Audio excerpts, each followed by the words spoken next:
Guys, you know my love of Magic Spoon. It's low in sugar and still tastes great. My kids love Magic Spoon, and I can feel good about giving it to them. So if you love cereal, just click the link below to get some Magic Spoon cereal today. You can build your very own variety box. Use my code Chael. That's going to get you $5 off. You can choose from the best-selling cocoa, fruity frosted, peanut butter, cookies and cream, maple waffle, blueberry muffin, and cinnamon roll. But wait, Magic Spoon is now adding Honey Nut to their permanent collection. So be sure to add Honey Nut to your custom box and try it out for yourself. Magic Spoon is so confident in this product, they will back it with a 100% happiness guarantee. That means if you don't like it, for any reason, they will refund your money, no questions asked. So click the link below and use the promo code Chael for $5 off, or go to magicspoon.com/Chael to save $5 off your order today, and be sure you add the new Honey Nut to your custom box. Also, Magic Spoon is now shipping to Canada and the UK. You guys are well aware of the Montreal screwjob, correct?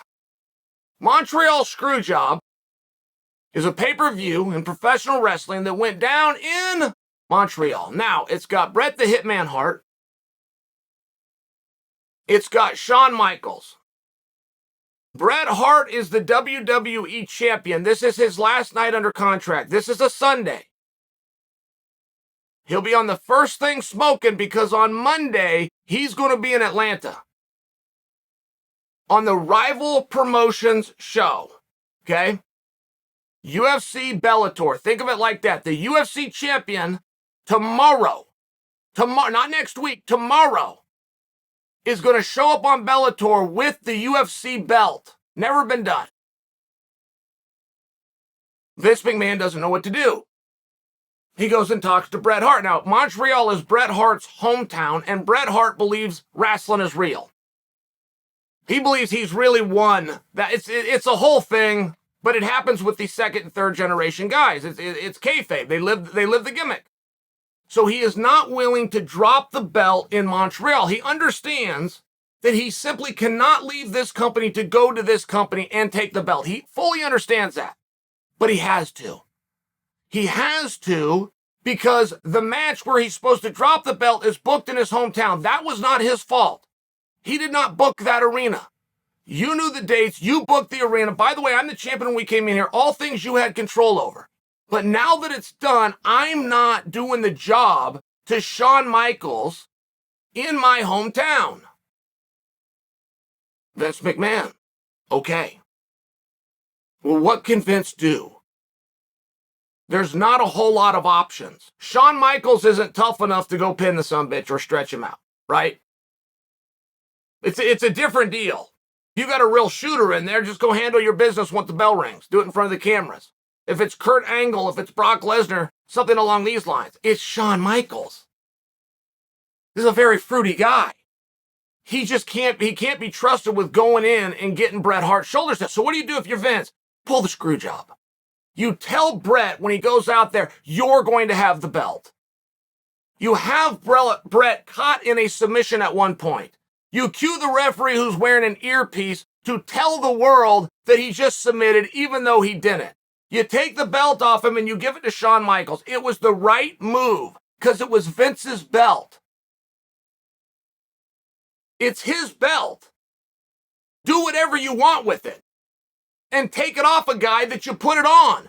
Vince was right. It was absolutely correct.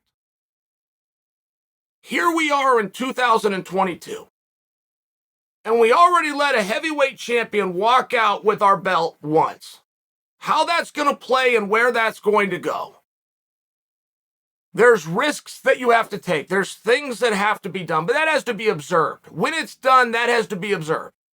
What could have I done? I don't have a script. What could have I done? Now we're creating a situation willfully where the number one contender could walk away. I don't have a problem with it. But where I earn my salt around here, guys, is you could go to Google or you could just ask me. I'll go head to head with Google any day. Nobody is a better historian on this sport. So all that I do when I'm confronted with a situation is I look back in my memory bank and I tell you when we had this same situation and I tell you how it was handled. And then I might even offer an opinion if it was handled right, or we should have gone with the other option, even though we missed it, but this would have been a better choice. That's where my strengths are. But I haven't seen this situation. I'm talking about Nate Diaz versus Chimaev. Why are they fighting? It's a big fight. It's a main event. It's a pay-per-view in the media capital of Earth, in the greatest building of showmanship, Madison Square Garden. We've done that a whole lot of times. There's always been something on it. Why are these two fighting? If you want to pull out just to have a little sprinkle that it's a number one contenders match, I don't believe that's going to happen. Because by the time this fight rolls around, you're going to have the Gilbert Burnses and the Colby Covingtons and the Blahal Mohammeds and the Vincenzo Luques. You're going to have these guys booked. And it's just going to be a very tough sell to look at the welterweight fights that are coming up and say that this is the number one contenders fight. The other problem you're going to have with doing that is just like letting Bret Hart walk out with your belt, letting Francis walk away with your belt, you would then be letting Nate Diaz walk away with your number one contendership. So if you're going to bet the house that that isn't going to happen, Chimaev is currently a 4-1 favorite over Diaz.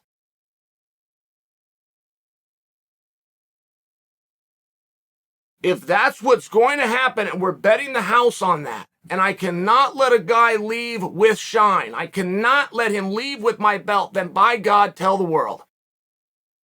If this is about promoter versus athlete, I've seen athlete versus athlete work. I've done athlete versus athlete. I've done athlete versus coach. I've done athlete versus wife. I've never got to do athlete versus promoter, and I wish I had, because I've never seen anything work better. The single greatest draw in WrestleMania of all time was Hulk Hogan versus Vince McMahon. Just so you understand. I don't see anything work better. When Tyron Woodley was the champion, he got no greater press than his beef with Dana. That's not a situation that Dana enjoys being in. I'm just sharing with you that there is a real effectiveness. And if the former Golden Goose is trying to ride off to head to Atlanta with Ted Turner and company, and the promoter's going to come in and stick it up his ass one last time, that's a great storyline. I'm in. I am on board. Now you've got the power in the corporation versus the working man. You've got the corporation versus the union. But we're not going to get to that point. Chael's not going to get his way here. So I'm still left at, why are we doing this? What is this about? I'll tell you, this really hasn't been tested. When you have the crowd favorite and you're going to go to a squash match, okay? History says the favorite gets to do the squashing. This is going to be very different. The favorite, Nate Diaz, is a 4-1 dog. Now, Mike Tyson had fans, just to offer an example for you. Mike Tyson had enough fans that were willing to pay for the brief amount of time that you got to see Mike in there to watch him go out and do a squash. This is the other way, and I hope you're understanding that. The question is now, does Nate Diaz, and I'm going off the numbers, right? I'm Team Nate. You guys know that. I'm very biased. And I hide it for all but a couple of guys. I'm Team Nate. I'm trying to look at the numbers, though. The numbers say he's a 4-1 dog. Does Nate have a big enough fan base that is willing to go watch him if it means destruction? That's not a proposal they've been offered before. It's a very unique spot. The last time Nate was supposed to face destruction was Nate's last fight, which was a very interesting one because he was third from the top. A top 3 draw in our entire industry was 1, 2, 3 fights from the top. And the sole reason it wasn't Leon Edwards, you guys missed that. It was not Leon. The reason was the favorite in Nate was supposed to lose. That's why it couldn't draw. That's why it couldn't be a co or a feature or a main event. Don't miss that detail. Because I don't have the answer to this question, but neither do you. This is an experiment. So let's make sure that we do understand what the question is. When we do a squash match, and 4-1's a squash, when we do a squash match, we don't do it against the favorite. It's never been done that way. But we're going to try to sell out the Garden and move pay-per-views on a non-title, non-number one contender that has absolutely no backstory. This is a big ask. It's a big ask. I got confronted with this, guys. I got my feelings hurt. I got Allen. I got Ross. I got Elena, and I probably got 2 others. And they were with me from top to bottom, and that's it. I'll throw old Reese in there. But I'll tell you, I lost a fight. There was a lot to it. I've kept my mouth shut. Been a man about it. Been a man about it to this day, but I lost a fight. And I knew that wasn't me. I knew what had happened. And I wanted to redeem it. And I had an opportunity to redeem myself, and it was against Daniel Cormier. Now, that's a tall order. I had sparred with Daniel a lot and recent. So I knew where I was at with Daniel. I won't make believe to you guys I was going to beat Daniel Cormier, but I could go with him. I could win moments. I could give him problems. I could go out and redeem myself, even in defeat, even if I didn't get victory. I could have gone out there against the scariest guy in the feature match, had the attention. I could have had a good competition. And I tried to do it. So I reached out to Ross. And Ross used to do graphic design, and I wanted him to make a poster. DC versus Chael. I had done this in other fights. Slipped it out to the media. It got over. They thought it was UFC artwork. Now I got this fight announced. I have pulled this ruse before. So I'm going to pull that on this one. I'm going to go get the Daniel Cormier fight. It ended up going to Patrick Cummins. Just to remind for you guys. Whatever that date and whatever that time was, if you're in on the story. But I'm going after hard. I'm on the phone with Dana. I'm in Brazil doing the Ultimate Fighter. I'm on the phone with Basari. I'm calling anybody that's got a Vegas number that could be in the proximity of Dana White. Saying, I'm getting on a plane. I'm coming home and I'm fighting Daniel Cormier. This is it. Coming home and I'm going to do this. Man, big deal to me. And when I tell you I got my feelings hurt, I wanted Ross to go and make this graphic design, which generally, as a willful member of the team, he would have been excited to participate. He told me no. I wrote him back. Why? I assumed it meant I'm busy. I'm going to bed. We're in a time chase. No, he wrote back. He said, I don't want to see you fight Daniel. He said, I care about you, Chael. I don't want to see you fight Daniel Cormier. And it hurt my feelings because I wanted Ross to, no, what you just saw, that wasn't there. You got to put that one out. That's what this fight's about. We don't stay down. We're moving forward. Everything's going to be okay. But he said no, and he stood with it. We didn't do it. He did not make the poster. He did not put this out. I did not pull the roost. I did not fly home. I did not get that fight. But I was confronted with a reality, which was the guys that were most loyal and cared about me the most also knew when to stop. A hard reality for me. But I'm asking you, is Nate in that same one? As a 4-1 dog, there is no title, there is no BMF, there is no implication, there is no number one contender. There is a story. It's the greatest story that's never been told, and that's promoter versus athlete, the corporation versus the worker, the billionaire versus the everyday man. It's the greatest story that's never been told in our industry, but it's not going to be told here either.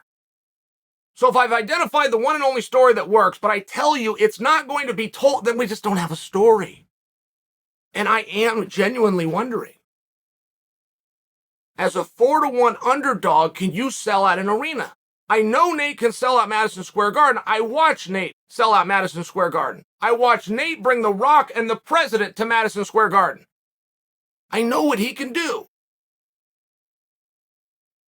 But it was also a 2-1 split between him and Masvidal.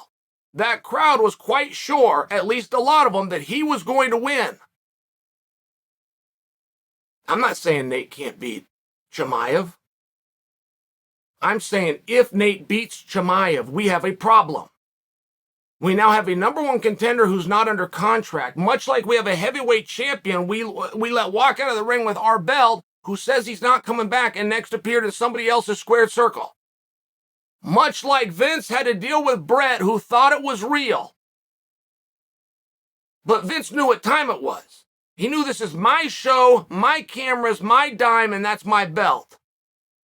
And one way or the other, I'm taking it off the sumbitch because it's mine. And he's leaving. Do Nate's fans want to come to the party for a 4-1 dog? I will tell you, I didn't have the fans that Nate had, but I had 4 loyal guys, and they told me, no,